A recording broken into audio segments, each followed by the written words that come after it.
Hi everyone, welcome back.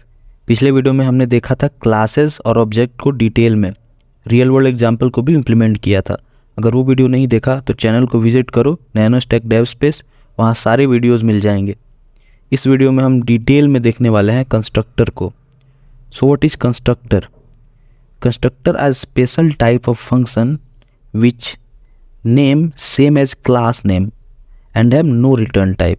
मतलब constructor एक special type का फंक्शन है जिसका नेम क्लास के नेम के सिमिलर होता है, लेकिन अपन यहाँ पे कोई रिटर्न टाइप उसको नहीं दे सकते हैं। फंक्शन जैसा तो होता है, लेकिन फंक्शन में अपन रिटर्न टाइप दे देते, लेकिन इसमें रिटर्न टाइप नहीं दे सकते हैं। मान लो मेरे पास एक वॉइड मेन नाम का फंक्शन है, ये मेन फंक्शन है। मान लो मैंने एक क्लास लिखा, क्लास कार। अब मैंने इसमें दो वेरिएबल डिफाइन किए हैं, इंट x इक्वल टू 10 और इंट y इक्वल टू 20। ठीक है। अब देखो, अब मान लो कि मैं यहाँ पे एक इंस्टांस बनाता हूँ इस क्लास का, मतलब ऑब्जेक्ट बनाता हूँ car obj equal to car. ठीक है, मैंने इतना किया। अब देखो मैं प्रिंट करता हूँ, प्रिंट obj डॉट एक्स। अब प्रिंट करके देखो तो 10 प्रिंट होगा। देखो 10 प्रिंट हो गया।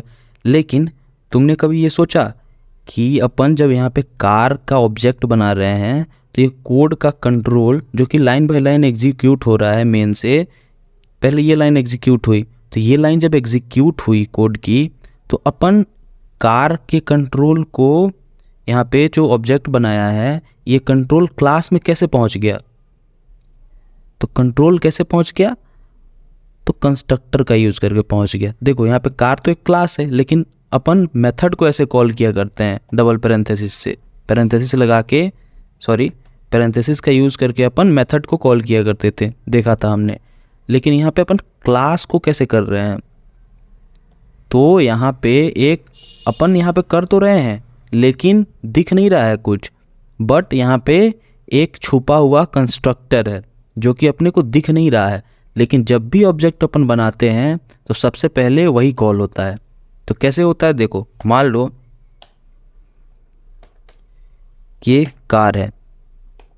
अब देखो कंस्ट्रक्टर मैंने बताया था कि सेम नेम होता है क्लास का। देखो कार, ये क्लास का नाम क्या है? कार। तो इसका भी नाम क्या है?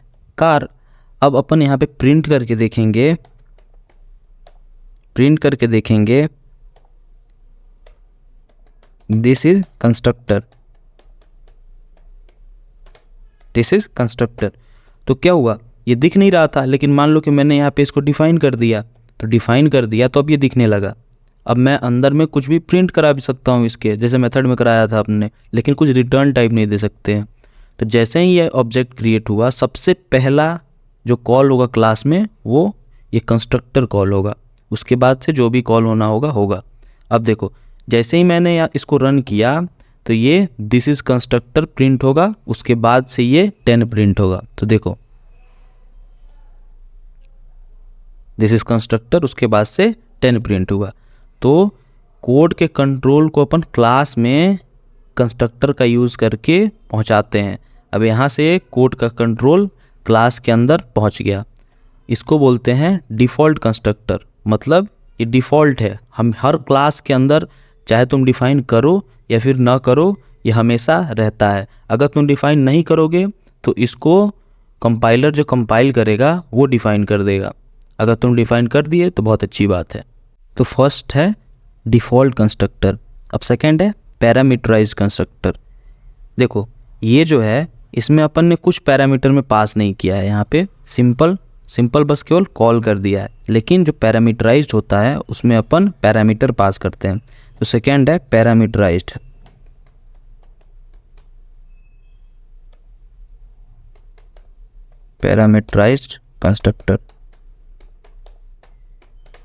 कंस्ट्रक्टर। अब देखो, अब क्या है कि अपन यहाँ पे पैरामीटर पास करेंगे। मान लो कि मैं इसको y को हटा देता हूँ और x को ऐसे खाली छोड़ देता हूँ। लेकिन अपन इसको खाली नहीं छोड़ सकते हैं क्योंकि कुछ ना कुछ इसमें अपन को स्टोर करना है। तो नल लेवल इसको बना लेते हैं। जब तक इसमें कुछ नहीं है तब तक ये नलेबल है। अब देखो नल भी स्टोर हो सकता है, मतलब नल स्टोर है जब तक कुछ नहीं है। अब देखो जैसे ही कार मैंने कॉल किया तो मैं क्या करता हूँ कि यहाँ से इसको हटाता हूँ और एक वैल्यू ले लेता हूँ। देखो इंट वैल्यू। अब क्या है कि मैं इस वैल्यू को इस वाले इंस्टांस वेरिएबल में स्टोर करूंगा। अब इंस्टांस वेरिएबल क्या होता है इसको नेक्स्ट वीडियो में देखेंगे कि इंस्टांस वेरिएबल क्या होता है, स्टैटिक टाइप मेथड क्या हो सकते हैं, ठीक है। तो ये नेक्स्ट वीडियो में अपन देखेंगे। तो देखो अब दिस का क्या काम है, दिस मतलब कि ये रेफ़र कर रहा है इंस्टांस वेरिएबल को, ठीक है।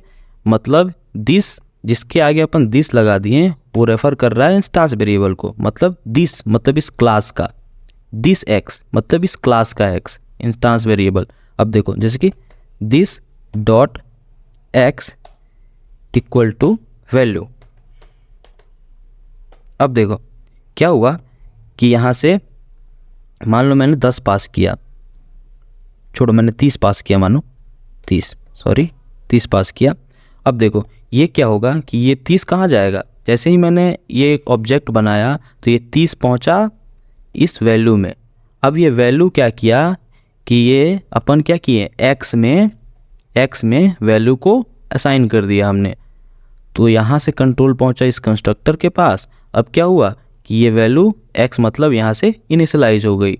अब देखो जैसे ही अपन x को प्रिंट करेंगे तो अपने को 30 प्रिंट होता हुआ दिखेगा। देखो 30 प्रिंट हो गया यहाँ पे। नेक्स्ट है जनरेटिव कंस्ट्रक्टर। तो इसको कैसे लिखते हैं, देखो यहाँ पे मैंने क्या किया था, यहाँ पे ये क्वेश्चन मार्क इसलिए लगाया क्योंकि जो इंस्टांस वेरिएबल होता है अगर उसमें तुम कुछ असाइन नहीं करोगे तो वो ऑटोमेटिकली नल असाइन कर देता है। मतलब जब भी ये कंपाइल होगा कोड तो यहाँ पे कंपाइलर क्या करेगा, इंस्टांस वेरिएबल में कुछ इनिशियलाइज नहीं होगा तो इसको नल इनिशियलाइज कर देगा।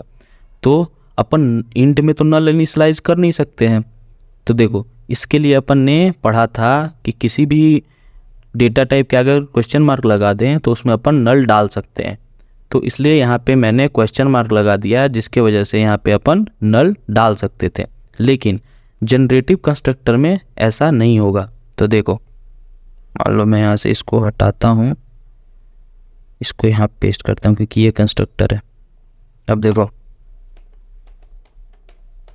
जनरेटिव कंस्ट्रक्टर, इसका यूज अपन बहुत करेंगे फ्लटर जब कर रहे होंगे तो देखो मान लो कि मैंने यहाँ से इसको हटा दिया या फिर 30 पास रहने दिया। अब देखो मैं यहाँ से इसको हटा देता हूँ, लेकिन अगर जैसे ही मैं जनरेटिव कंस्ट्रक्टर यहाँ पे लिखूँगा, देखो अभी एरर आ गई कि nullable instance field X must be initialise, मतलब इसको इनिशियलाइज करना ही पड़ेगा। लेकिन जैसे ही अपन ने जनरेटिव कंस्ट्रक्टर लिख दिया ये ऑटोमेटिकली समझ जाएगा कि इनिशियलाइज होना ही होना है। मतलब यहाँ पे कंपाइलर क्या समझ रहा था कि एक्स इनिशियलाइज हो भी सकता है और नहीं भी हो सकता है। अगर यहाँ पे पास करो तो एक्स इनिशियलाइज हो भी सकता है, नहीं भी हो सकता है, इसलिए एरर दे रहा था कि इसमें नल है। लेकिन अगर अपन यहाँ पे जनरेटिव कंस्ट्रक्टर लिखेंगे तो कंपाइलर को लगेगा कि हाँ ये इनिशियलाइज हो सकता है, तो कोई एरर नहीं आएगी। तो इसको कैसे लिखते हैं, तो सिंपल दिस डॉट एक्स। अब देखो ये नहीं लगाया था इसलिए एरर आ रही थी, अब एरर हट जाएगी। देखो हट गई एरर। अब देखो जैसे ही मैंने यहाँ पे ये किया ये तुरंत जनरेट कर दिया इसको, मतलब x में ये वैल्यू स्टोर हो गई। अब सेम मैंने x को प्रिंट करूँगा तो देखो 30 प्रिंट होगा, फिर से 30 प्रिंट हो गया।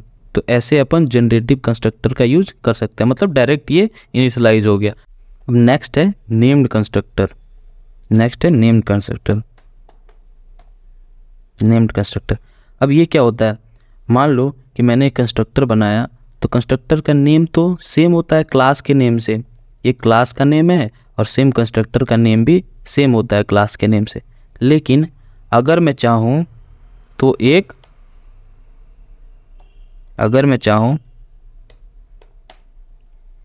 तो अपने नाम का भी कंस्ट्रक्टर बना सकता हूँ। अगर चाहूँ तो जो भी मैं नाम चाहूँ उस नाम का भी कंस्ट्रक्टर अपन बना सकते हैं। तो कैसे बनाते हैं इसको, मान लो मैंने यहाँ पे लिख दिया print this is default, this is default. अब नेम्ड कंस्ट्रक्टर कैसे बनाते हैं, तो देखो ये रहा नेम्ड, नेम्ड। तो सबसे पहले अपन लिखते हैं कार डॉट जो भी नाम चाहो, जैसे कि नेम्ड, नेम्ड। यहाँ पे अपन कुछ भी डाल सकते हैं। तो देखो कार डॉट नेम्ड, यहाँ पे प्रिंट करूँगा मैं inside named constructor, inside named constructor. अब देखो, अब मैं इसको यहाँ से हटाता हूँ प्रिंट को, यहाँ पे अपन ने कुछ पास नहीं करना है। देखो जैसे ही मैं अगर कार को कॉल करूँगा, ये सिंपल कार है, सिंपल कार को कॉल करूँगा, दिस इज़ डिफ़ॉल्ट प्रिंट हो जाएगा। देखो दिस इज़ डिफ़ॉल्ट प्रिंट हो गया। लेकिन अगर मैं चाहूँ तो नेम्ड कंस्ट्रक्टर को भी कॉल कर सकता हूँ। सिंपल, कुछ करना नहीं है मेरे को, कार डॉट नेम्ड, बस। अब देखो यहाँ पे इनसाइड नेम कंस्ट्रक्टर प्रिंट हो जाएगा, इनसाइड नेम कंस्ट्रक्टर प्रिंट हो गया। मतलब कि अपन चाहें तो कोई भी नाम भी दे सकते हैं कंस्ट्रक्टर को, और एक से ज़्यादा कंस्ट्रक्टर किसी भी क्लास में अपन क्रिएट कर सकते हैं, नेम्ड कंस्ट्रक्टर। अब नेक्स्ट है रीडायरेक्ट कंस्ट्रक्टर। तो मान लो कि मैंने यहाँ पे दो वेरिएबल क्रिएट किए, इंट x इंट y। अब एक कंस्ट्रक्टर बनाया, generative constructor, car this dot x this dot y। अब देखो, अब मैं चाहूँ तो ये क्या है, ये तुम्हारा यहाँ पे लिख देता हूँ मैं जनरेटिव कंस्ट्रक्टर, ये है तुम्हारा जनरेटिव कंस्ट्रक्टर। अब यहाँ पे अपन देखने वाले हैं रीडायरेक्ट कंस्ट्रक्टर। रीडायरेक्ट कंस्ट्रक्टर का क्या काम है, ये दूसरे कंस्ट्रक्टर को, मतलब दूसरे कंस्ट्रक्टर पे अपने को रीडायरेक्ट करता है। मतलब कहने का मतलब ये है कि जैसे ही अपन इस कंस्ट्रक्टर पे आएंगे, ये अपने को रीडायरेक्ट कर देगा दूसरे कंस्ट्रक्टर पे। तो देखो रीडायरेक्ट,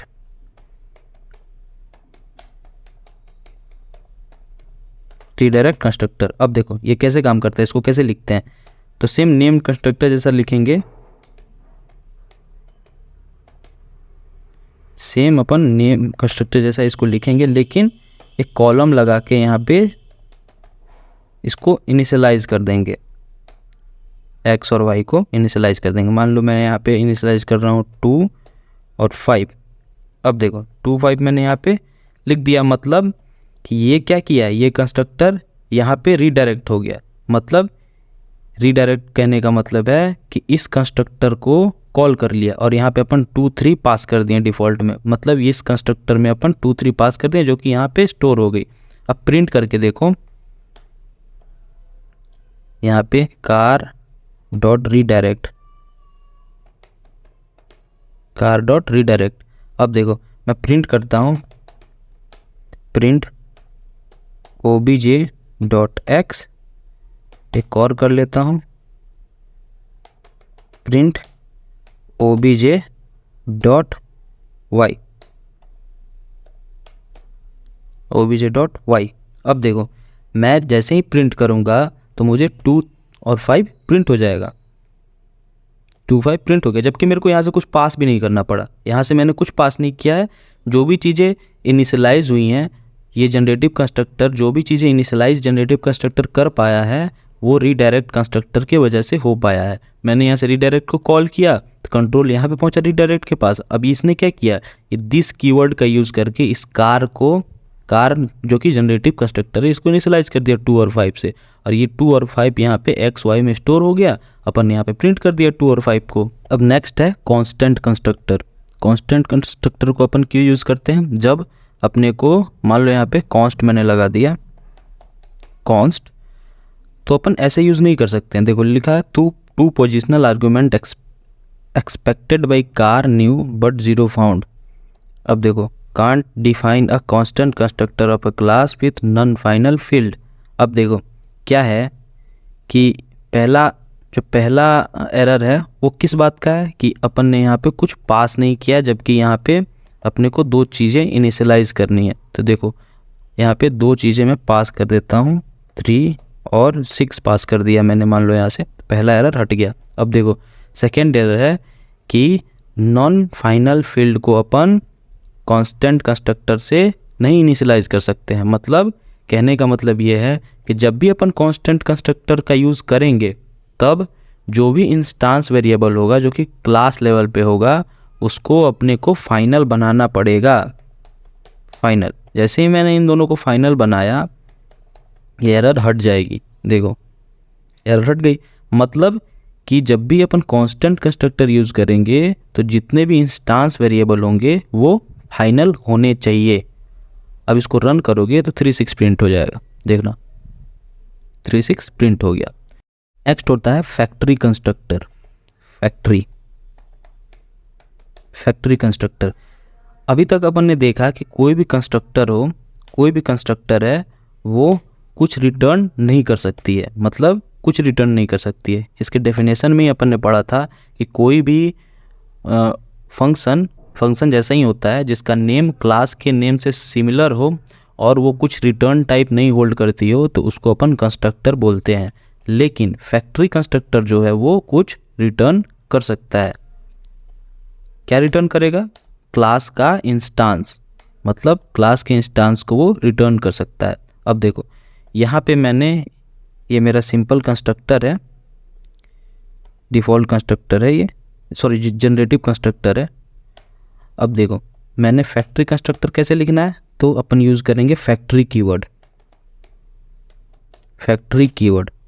और कार डॉट नेम्ड, मतलब नेम्ड कंस्ट्रक्टर से इसको लिखेंगे नेम्ड। अब देखो अब क्या होगा कि मैंने यहाँ से दो आर्गुमेंट्स लिए हैं जैसे कि इंट x इंट y। अब देखो दो आर्गुमेंट लिए। अब मेरे को यहाँ से मान लो कि कुछ लॉजिक परफॉर्म करानी हो तो मैं करा सकता हूँ। इफ़ x greater than 0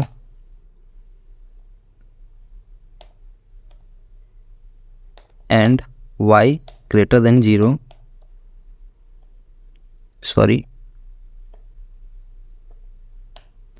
अगर x और y दोनों ग्रेटर देन 0 हों, यहाँ से मैंने कॉल करना है इसको डॉट नेम्ड।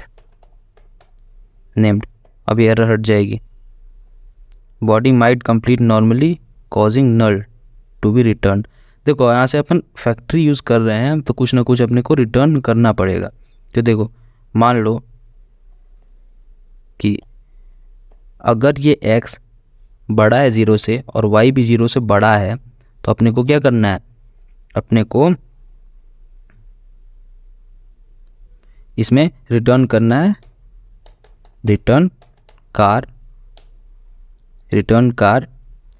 कार में अपन पास कर दिए x और y को कार में अपन ने पास कर दिया। अगर ऐसा नहीं है तो रिटर्न कर दो कार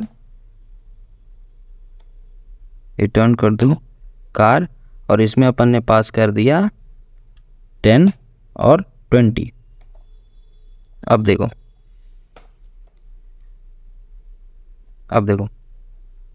अब जैसे ही मैंने यहाँ पे नेम में 3 और 6 पास किया तो ये कहाँ आया?